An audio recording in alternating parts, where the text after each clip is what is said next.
O prazer e o privilégio é todo nosso em adorar o Senhor num ajuntamento solene. O alvo é o Senhor, o foco é Ele, a adoração é para Ele, mas Ele é tão gracioso, tão bondoso, que ao receber adoração, nos edifica. Nós saímos ganhando como resultado de nos submetermos a Ele. Muito bem, irmãos e irmãs, queremos continuar o que iniciamos ontem, nesta breve caminhada, construindo um raciocínio acerca dessa temática, uma igreja consagrada. E eu quero começar com uma pergunta. Qual o versículo mais fundamental das Escrituras? Preste atenção antes de responder. Eu não estou dizendo qual o versículo que você mais gosta. Eu não estou dizendo qual o versículo que você acha mais importante em meio a todas as doutrinas e todas as afirmações que nós temos por meio da palavra, da revelação de Deus. Mas sim, qual o versículo mais fundamental, falando de fundamento das Escrituras? Quem arrisca?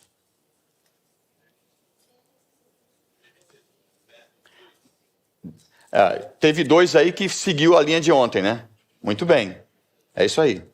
No princípio, Deus criou os céus e a terra. No princípio, o Senhor trouxe a existência. No princípio, o Senhor iniciou a execução de seu plano eterno. Isso é tão presente nas Escrituras que ela começa com esta afirmação de que Deus cria, ou criou os céus e a terra, e ela vai percorrer esta afirmação em toda a Escritura. Desde o Antigo, literalmente desde o início até o final, até o Novo Testamento, os autores, incluindo o próprio povo de Deus, seja Israel no seu tempo e a igreja a partir do Novo Testamento, recorrem ao Criador, como nós lemos hoje pela manhã no início do culto, em alguns versos. E veja que a referência não está sobre a terra, não está sobre os céus, não está sobre o homem, não está sobre os anjos, mas a referência está sobre o Criador. As Escrituras começam com: no princípio criou Deus os céus e a terra, e termina com novos céus e nova terra. Mas o foco está nele, no Senhor. Nós iniciamos ontem esta caminhada, esta breve caminhada, proposta a partir do tema uma igreja consagrada. E estamos lidando com este tema, respondendo a 3 perguntas. E considerando ou buscando responder essas perguntas, fazendo recortes na carta de Paulo aos Efésios. A primeira foi considerada ontem: uma igreja consagrada a quem? O que nos direcionou à resposta: assuma o referencial absoluto. Paulo inicia sua carta chamando a atenção de seus leitores para o projeto de Deus, o plano dele estabelecido antes da formação do mundo. Ele marca, ele dá a seus leitores um ponto na história, um momento compreensível para a nossa limitação, a formação do mundo. E diz que o Senhor estabeleceu esse plano antes desta formação, em sua eternidade.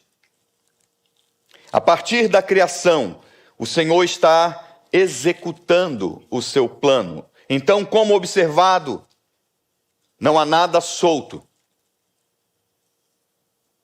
Por mais que muitas vozes tentem nos convencer disso, não há nada solto, nada entregue à sorte, ao acaso, pois há um Deus soberano no qual a existência está estabelecida.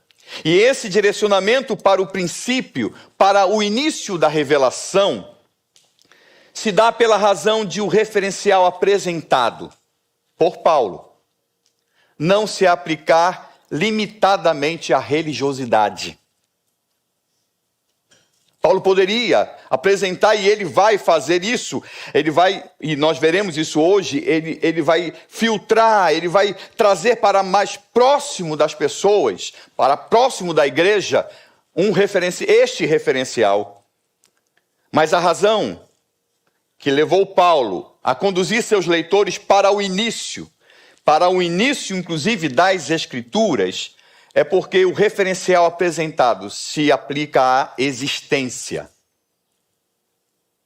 Ouça, meu irmão, minha irmã, fazendo da existência a nossa adoração ao Senhor. A existência, o nosso existir, toda a nossa realidade deve redundar em adoração ao Senhor. Hoje queremos responder a segunda pergunta. E hoje não teremos PowerPoint, não por causa de ontem, é porque eu não preparei mesmo, certo? Mas aí eu deixo livre meus amigos lá e eles não vão ficar desesperados, tentando passar aí os slides. Hoje queremos responder a segunda pergunta, consagrada por meio de quem? E a resposta a esta pergunta nos conduzirá para a centralidade do projeto, do plano divino. E por isso propomos o tema. Ontem foi assuma o seu referencial absoluto e hoje assuma sua convergência em Jesus Cristo.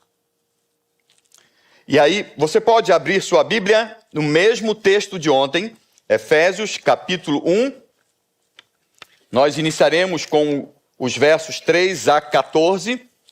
O mesmo texto, ainda no conteúdo inicial de sua carta, apresentando a realidade do plano de Deus na eternidade, o apóstolo chama a atenção para a centralidade da pessoa de Jesus Cristo, sobre o qual tudo que fora planejado obrigatoriamente converge. Ontem, o foco do texto foi para as afirmações e os termos usados que destacam a realidade do plano divino. Isso salta do texto. Não tem como ler esse texto e não perceber o que Paulo está apresentando, essa realidade de que Deus, em sua eternidade, estabeleceu um projeto. Hoje, no mesmo texto, o foco se voltará para as afirmações acerca de Jesus Cristo. Numa exposição, meu irmão, minha irmã, desta carta, é apropriado desenvolver diversas mensagens desse texto. Esse texto que nós estamos considerando desde ontem, versos 3 a 14, mas há 3 destaques que saltam aqui. Várias mensagens numa exposição para a igreja continuada deveriam nos levar a inúmeras mensagens. Só para os irmãos terem ideia, a última vez que expus esse texto na igreja citada pelo pastor, na querida Igreja Batista e Cachoeirinha, em Manaus, nós levamos 3 anos expondo esta carta. E esse primeiro texto nos traz muitas informações, muitos ensinamentos e muitas aplicações para a nossa vida. Mas há 3 destaques que saltam: o plano, o envolvimento da Trindade, como vimos ontem, e a centralidade em Jesus Cristo. Vamos ler o texto novamente. Efésios capítulo 1, versos 3 a 14.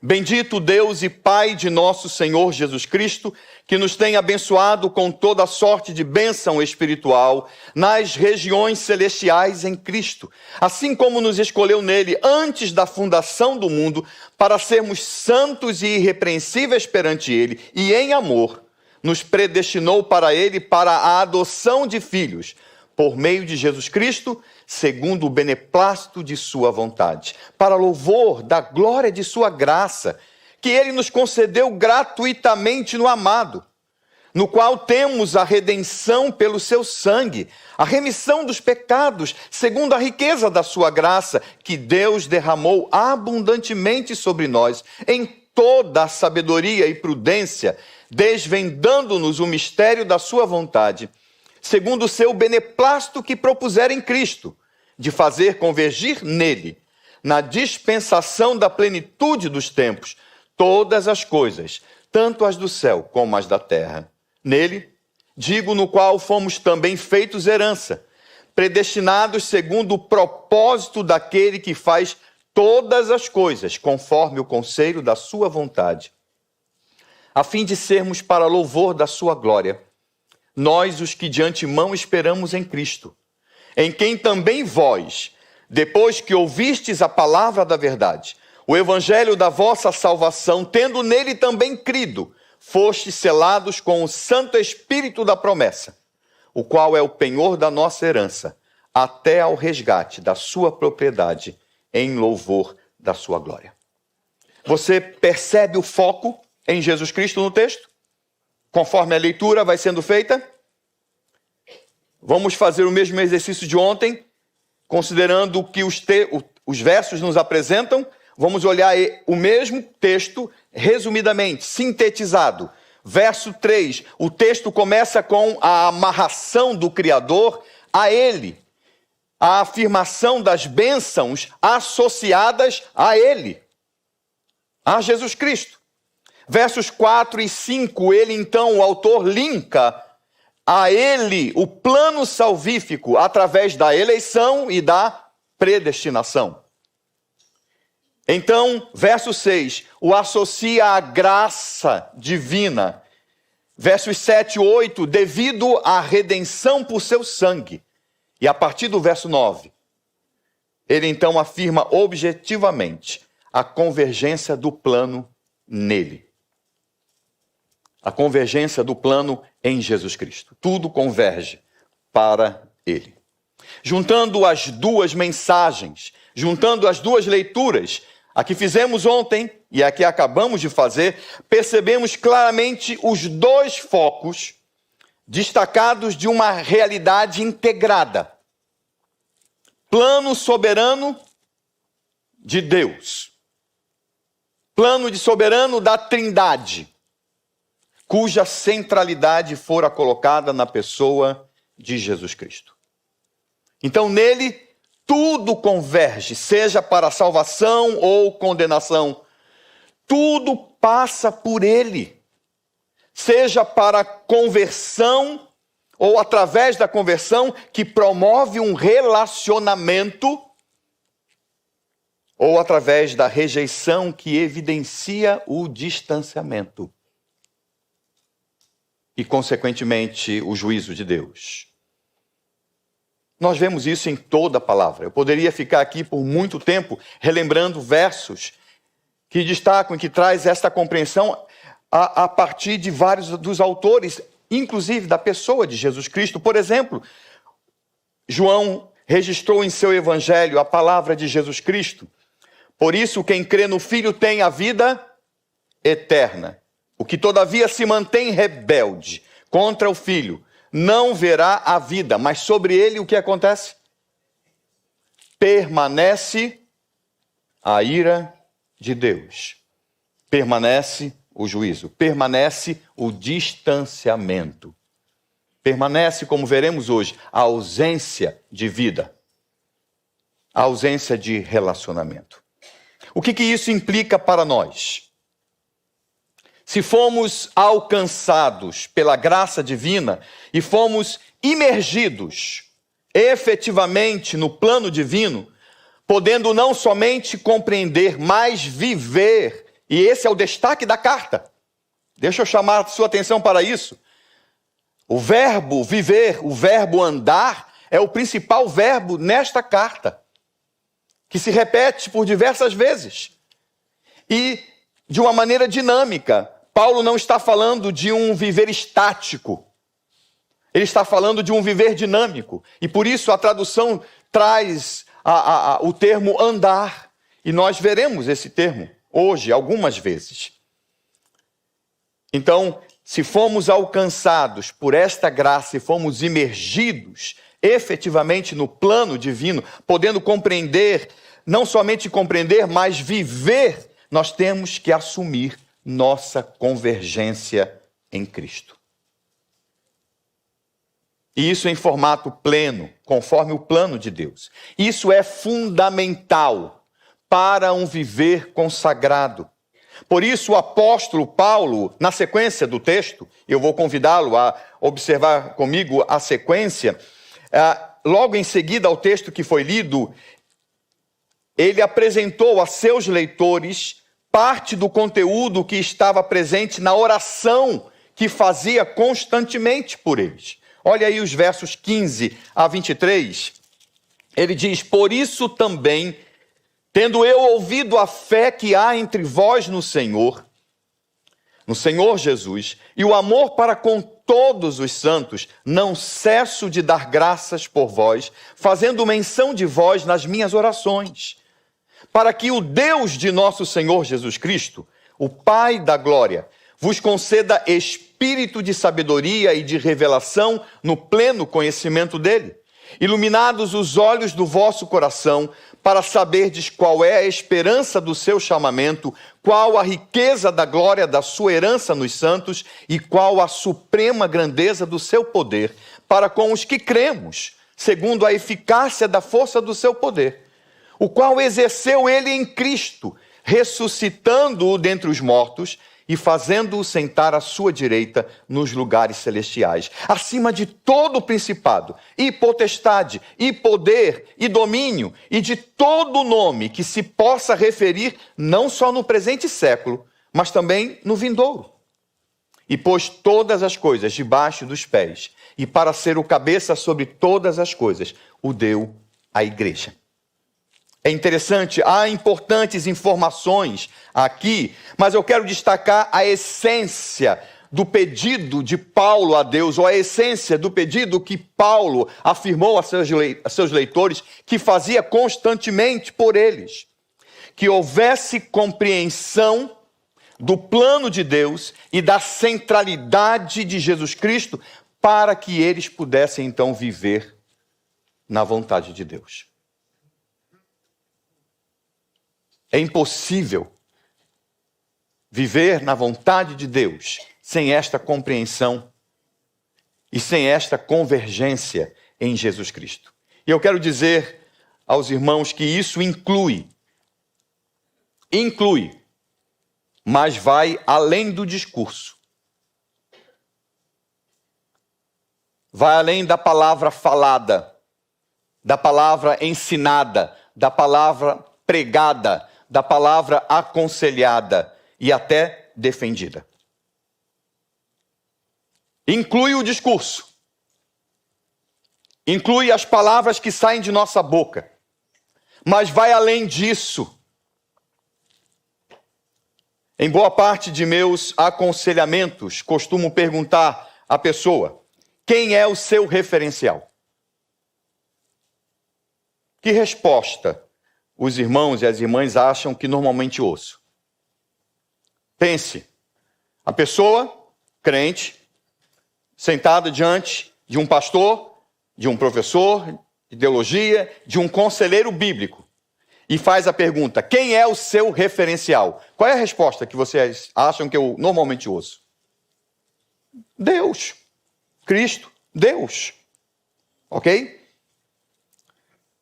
Mesmo que isso não seja tão claro para ela, mas normalmente vai se responder aquilo que o outro se entende que deseja ouvir. Então é Deus. Mas então eu emendo com uma segunda pergunta: o que em sua vida, além do discurso, revela que Deus é seu referencial? E as pessoas costumam se remexer no banco. E começam a ter dificuldade de responder. E a maior parte das respostas, quando existentes, se volta para aquilo que vimos ontem, para uma redução para o contexto da igreja local. Como que você responderia a essa pergunta? Só pense. O que em sua vida, além do discurso, além das suas palavras, que tem o seu valor, a sua importância, que pode ser falada, que pode ser cantada, que pode ser pregada, que pode ser ensinada, que pode ser aconselhada, além do discurso, o que em sua vida, no seu dia a dia, fora do contexto da igreja local, considerando os seus relacionamentos, os seus afazeres, revela que Deus é o seu referencial. Paulo firmemente estabeleceu o referencial absoluto.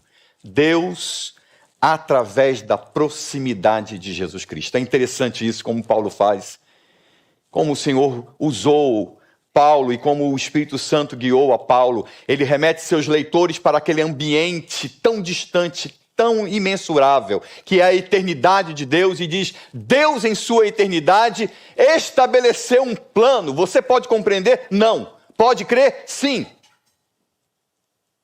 Porque as Escrituras o afirmam. Mas não podemos compreender isso.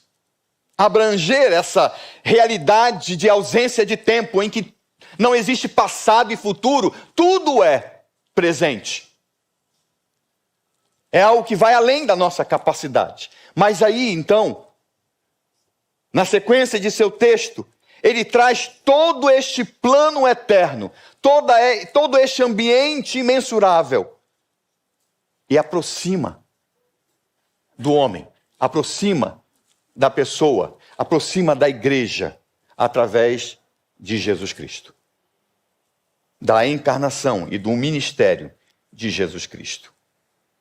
E então ele desenvolveu essa compreensão e vivência para seus leitores. Isso se dá, meu irmão, minha irmã, no desenvolvimento de sua carta. E não temos como abordá-la por completo. Mas eu então quero apresentar 2 destaques na sequência de sua escrita. 2 recortes, como eu mencionei que faríamos. Ok? Então vamos pegar 2 momentos no texto, na sequência da carta, em que Paulo vai apresentar essa centralidade na pessoa de Jesus Cristo e como que isso traz implicações para nós. Então, 2 momentos, 2 textos. Abra sua Bíblia no capítulo 2, na sequência, versos de 1 a 10. E o que nós vamos ver aqui é a necessidade de, em Cristo, reaprender a viver. Você gosta de estudar? A maioria dos brasileiros diz que não, né? Estudar? Misericórdia. Só em ler já é misericórdia, né? Eu conheci irmãos e o pior, às vezes a gente conhece alunos, né? Que falam: eu não gosto de ler. Ah, pronto. Aí agora tá difícil, né? Muito difícil. Mas você gosta de estudar, você gosta de aprender. Eu sei que nós temos uma natureza. Eu não sei se isso se dá exclusivamente com os brasileiros. Eu imagino que é com o ser humano. Mas nós temos uma natureza que, se possível, a gente pudesse deitar, conectar um fio e pronto, a gente acorda sabendo. Pessoa, aprender língua dessa forma? Que beleza. Não é? Ou qualquer outra coisa.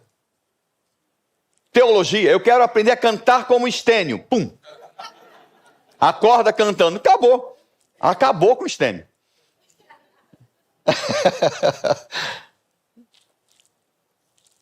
Mas nós temos que reaprender a viver. Isso faz parte, e nós vamos ver isso, se o Senhor permitir, neste momento, e vamos fechar a nossa participação aqui à noite, considerando ainda mais detalhadamente esta realidade.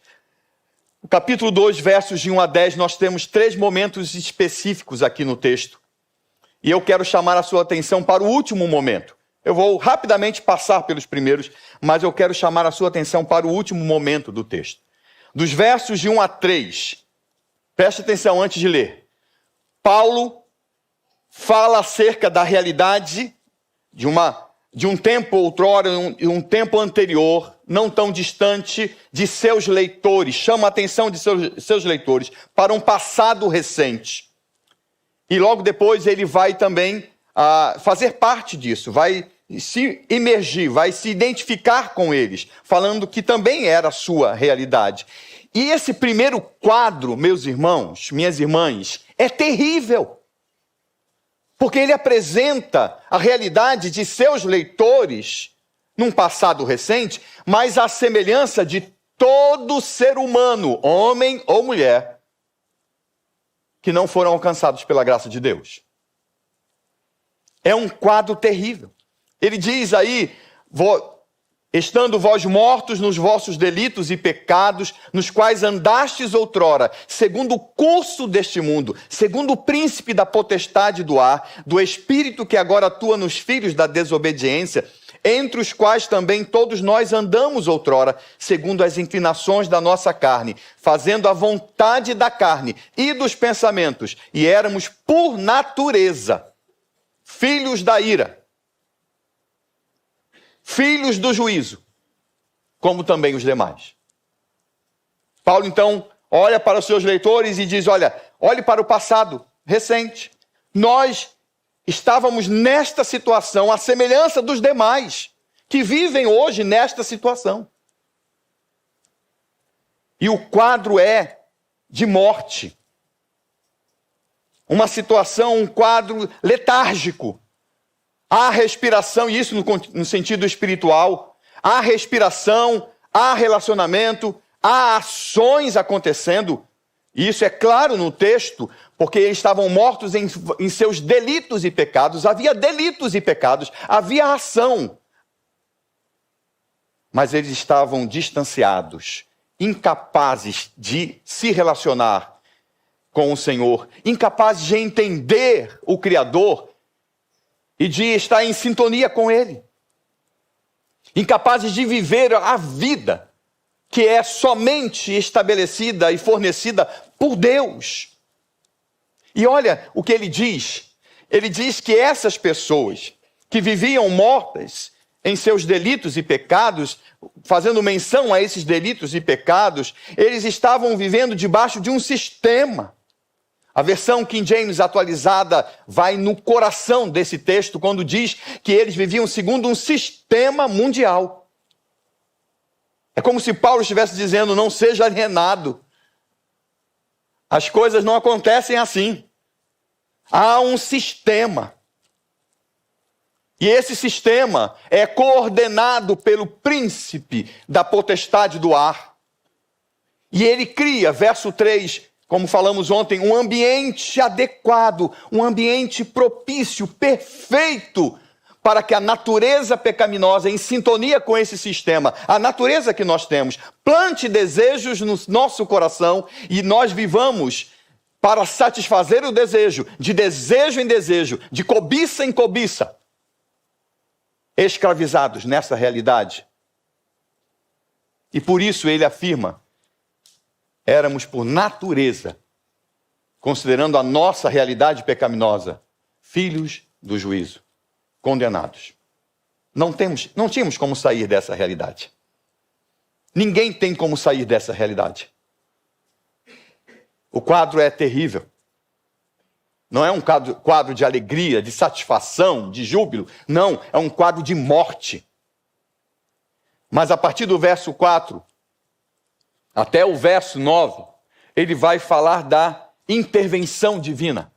Ele vai falar da execução do plano de Deus sobre ele e sobre seus leitores. E aí ele vai dizer, verso 4, mas Deus, veja como muda diante desse quadro, mas Deus, sendo rico em misericórdia, por causa do grande amor que nos amou. E ele reafirma, estando nós mortos, na verdade ele afirma, o que vai posteriormente parece incluído como um reflexo desse verso no início do texto, quando ele diz lá, ele vos deu vida. Então ele afirma, estando nós mortos em nossos delitos, nos deu vida juntamente com Cristo pela graça, sois salvos. Deus interveio. Deus executa o seu plano. e ele executou o seu plano. E graciosamente, é o que ele vai dizer, esse plano chegou até nós.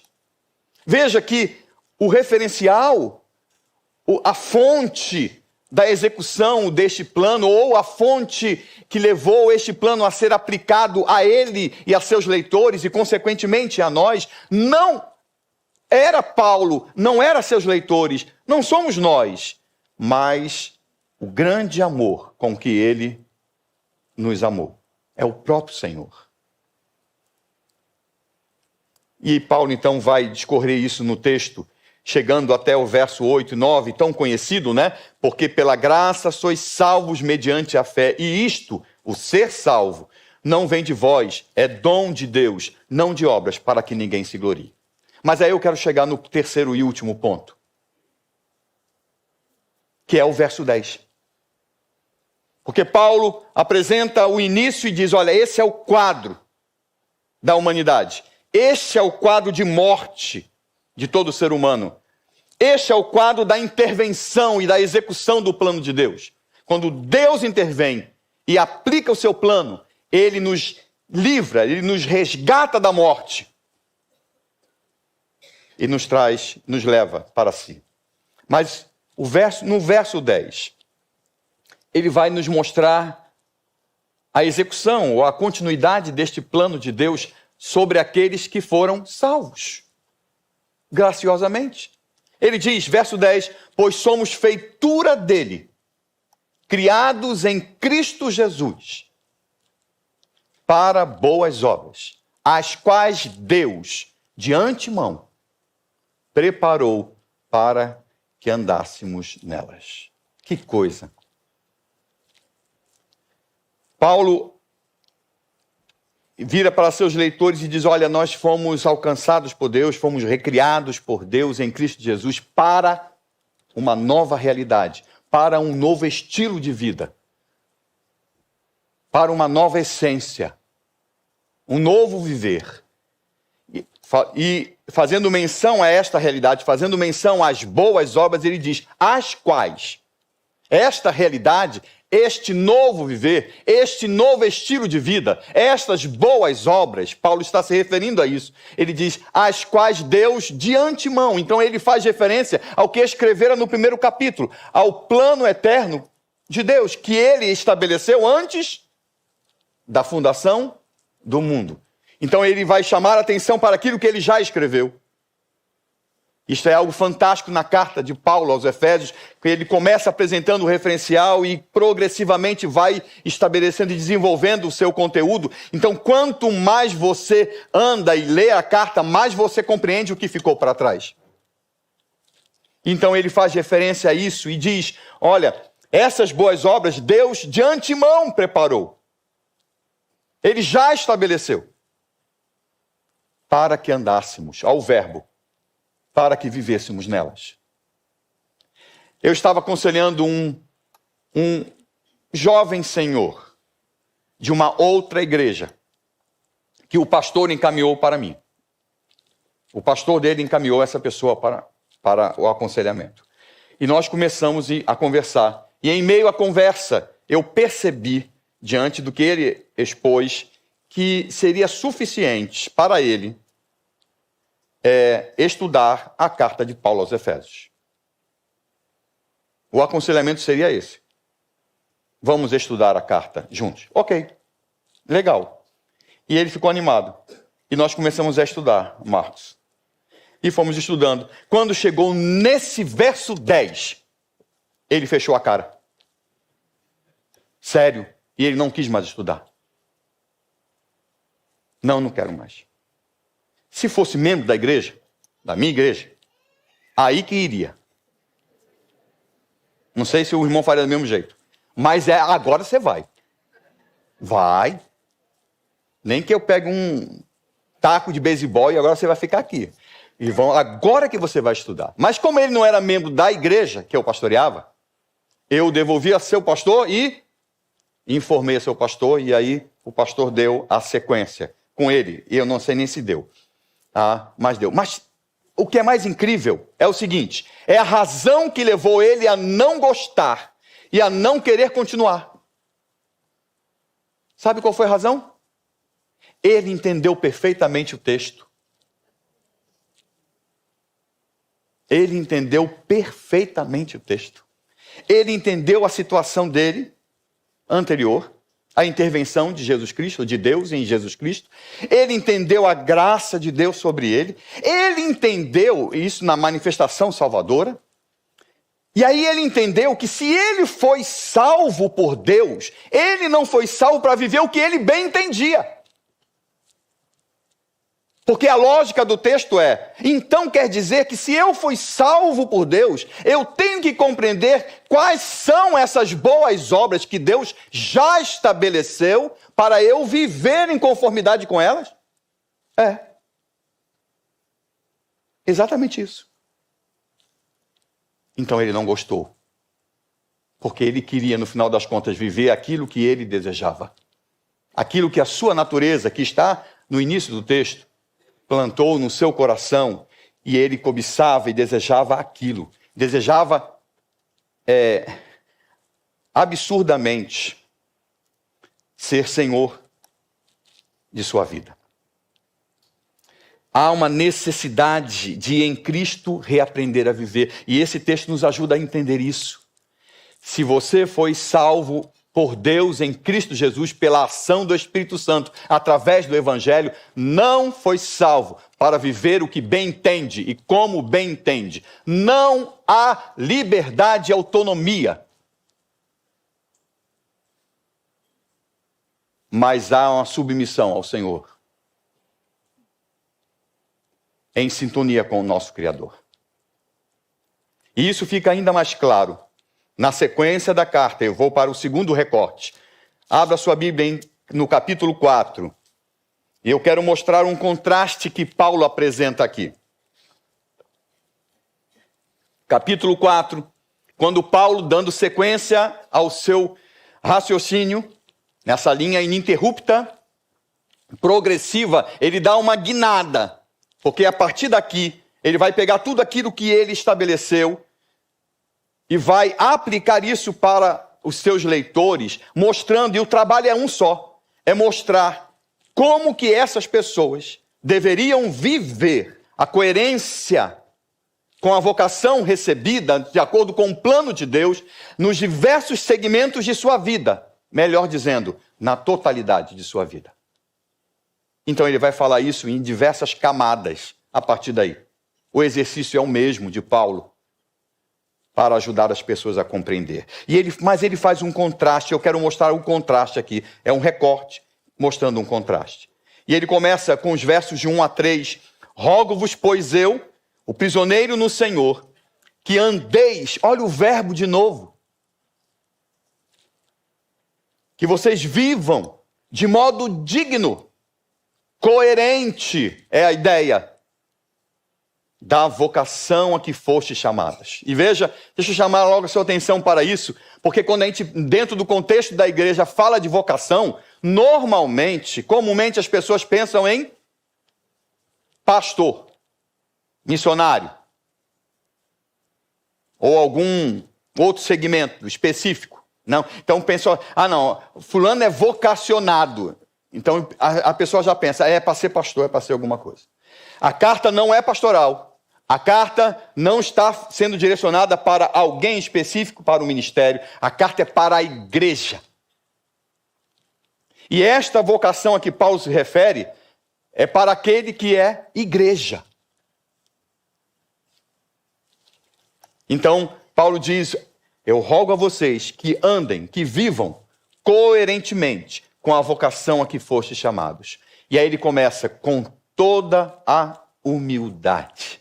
Meu irmão, minha irmã, humildade nas Escrituras normalmente é sinônimo de submissão.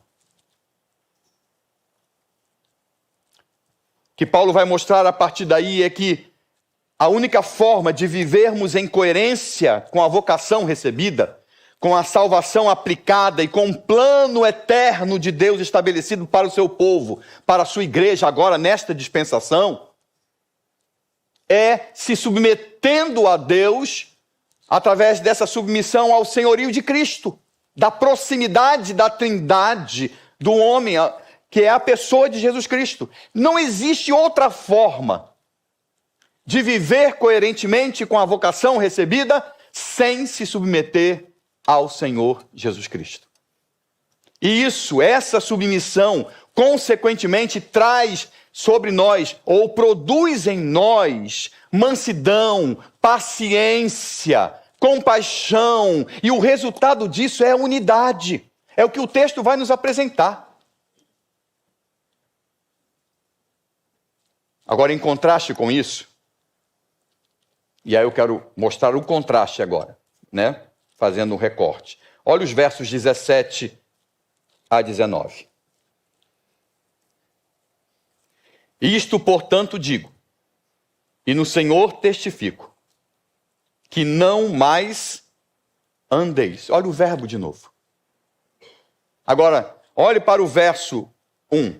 Lá a ordem é para andar.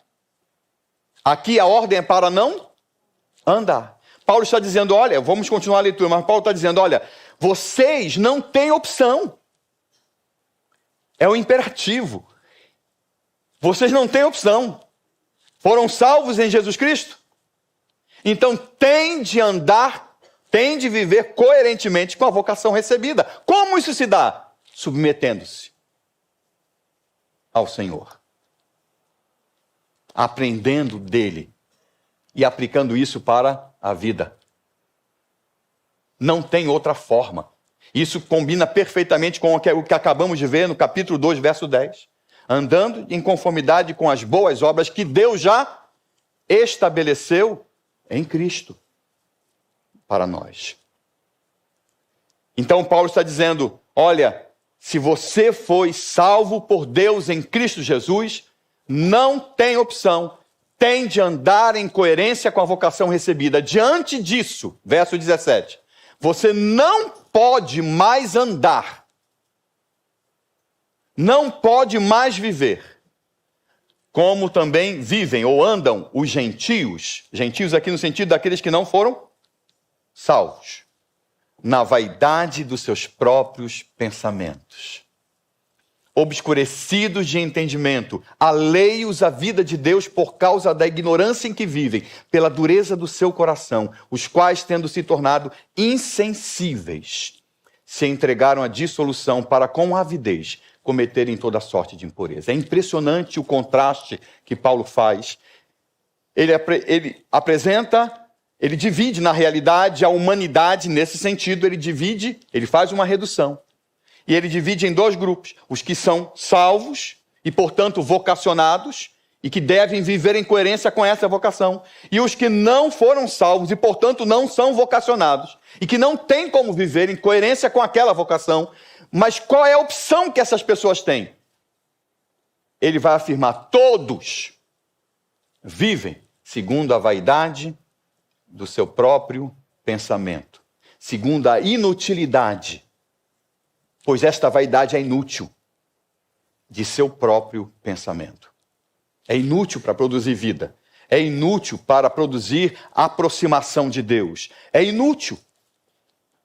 É aquilo que permite que a pessoa esteja morta em seus delitos e pecados.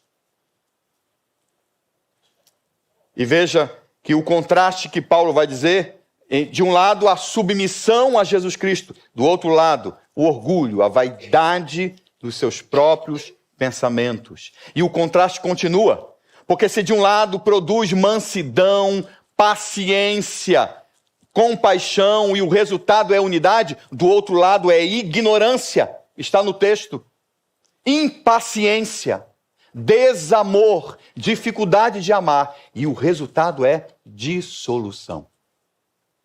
Meu irmão, minha irmã, todo pecado, sem exceção, passa por esse quadro.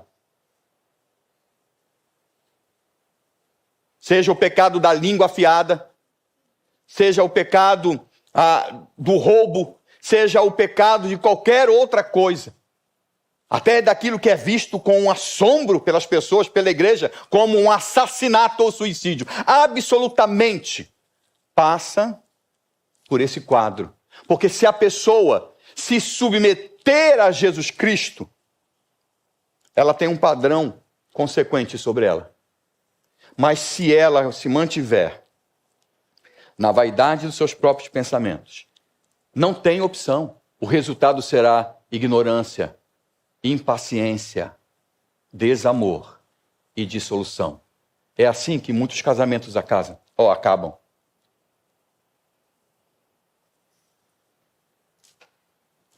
É assim que pessoas são mantidas, escravizadas em seu pecado. E é interessante porque, infelizmente, porque Paulo, na maneira como ele decide escrever, apresenta que é possível, e por isso a exortação dele, é possível alguém que seja do Senhor, se alguém que foi alcançado pelo Senhor, pela graça do Senhor, e em qualquer momento de sua vida, decidir viver pela vaidade dos seus próprios pensamentos e não se submeter a Jesus Cristo, não terá outro resultado, a não ser ignorância, impaciência, desamor e dissolução.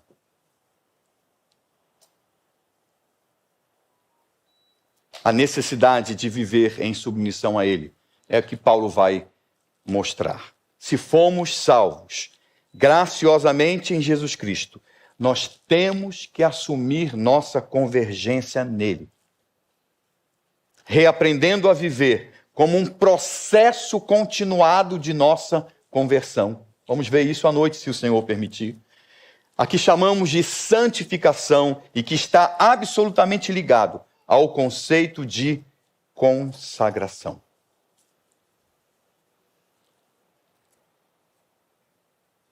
Você tem reaprendido a viver por meio do Evangelho de Jesus Cristo?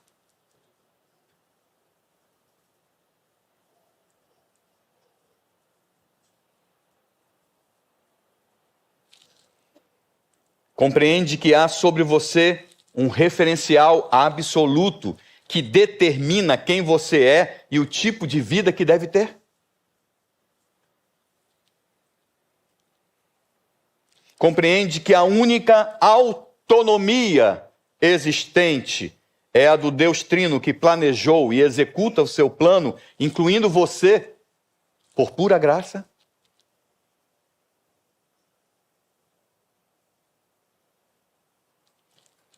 Não é o que somos e fazemos na igreja e como igreja somente o que interessa a Deus. Sim, o Senhor está interessado nisso. Mas não é simplesmente isso, mas a totalidade de nosso viver, incluindo nossos estudos, trabalho, lazer, comer, beber, vestir, falar, ser e fazer. Tudo é parte de nossa adoração a Ele. E como o adoramos? Vivendo segundo os seus preceitos. Isso está em toda a Bíblia. Eu posso citar inúmeros textos para isso, desde o Antigo Testamento. Salmo 1. É um exemplo. Nós adoramos ao Senhor vivendo segundo os seus preceitos. Você é consagrado ao Senhor? Você vive sobre a realidade dessa consagração? O que em sua vida, além do discurso, revela essa consagração ao Senhor? Feche seus olhos e responda a Ele. Você precisa responder ao Senhor.